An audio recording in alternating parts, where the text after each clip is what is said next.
बिस्मिल्लाहिर्रहमानिर्रहीम। मेरा नाम डॉक्टर हिदायत बंगश है और आप मेरा यूट्यूब चैनल देख रहे हैं। बहुत से लोग होते हैं जो बाहर जाते हैं। एक तो ये है कि बाज़ शॉर्ट टर्म के लिए जाते हैं, बाज़ ये होते हैं कि लॉन्ग टर्म के लिए जाते हैं। तो पासपोर्ट की आपको पता है एक्सपायरी ये बहुत ज़रूरी है। ये मैं इसलिए वीडियो बना रहा हूँ कि बहुत से लोगों ने मुझसे क्वेश्चन पूछे थे, वो बाहर गए हैं तो अब उनका इरादा चेंज हुआ। उन्होंने कहा कि हमें लॉन्ग टर्म रहना है, तो क्या करें। जब वो एम्बेसी गए तो उनके 5 से 10 दिन रहते थे, तो एम्बेसी वालों ने उनको कहा कि ये नहीं हो सकता अभी इधर से। बहरहाल मैं आपको पहले तो ये जहन में याद रखें कि जब भी आप बाहर जाएं, अगर आपका पासपोर्ट 1 ईयर से कम है वैलिडिटी, तो कोशिश करें कि उसको रिन्यू कर लें। आप जाएं, उनको कहें कि मैंने बाहर जाना है, तो मैं उधर शायद साल, 1.5 साल, 2 साल रहूं, तो इसलिए काइंडली मुझे वो रिन्यू करके दें पासपोर्ट। तो वो रिन्यू करके दे देंगे। इसके अलावा इसकी वजह यह है कि आप जब भी जाएं, अगर आप 5 महीने के लिए जाएं, 10 महीने के लिए, जितना भी हो, आपका इरादा चेंज हो, तो आपको कम से कम पासपोर्ट की वजह से आपकी वो डॉक्यूमेंटेशन नहीं रह जाएगी।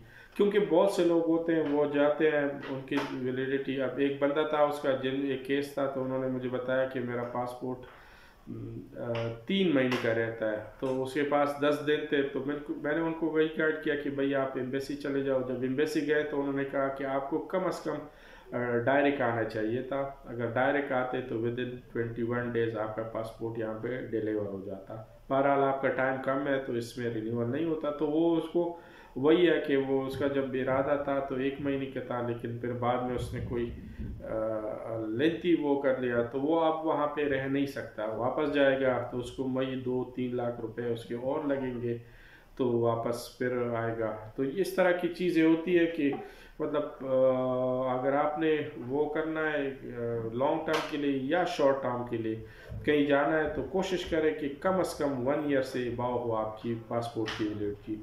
उसमें यही होगा कि आपको एक तरह से वहाँ पे इस बात की टेंशन नहीं होगी अगर आप लॉन्ग टर्म के लिए रहना चाहें। दूसरी बात, जब भी आपकी पासपोर्ट की एक्सपायरी नज़दीक हो, अगर आप किसी भी वीज़े पे हैं फॉरेन कंट्री में, तो कोशिश करें कि 1 महीना पहले या 2 महीने पहले एम्बेसी जाए, उनको रिक्वेस्ट कर दें कि मुझे ये पासपोर्ट रिन्यूअल कर दें। हाँ, एक और बात, जब भी आप पासपोर्ट रिन्यूअल करेंगे तो वो आपने इमिग्रेशन, वहाँ की लोकल इमिग्रेशन, उनसे भी सवाल मतलब ये पूछना है कि मेरा, चूँकि आपने वीज़ा इशू किया ये, तो ये इस पासपोर्ट पे है, तो मैं नया पासपोर्ट इशू करूँगा तो क्या मेरा स्टेटस क्या होगा।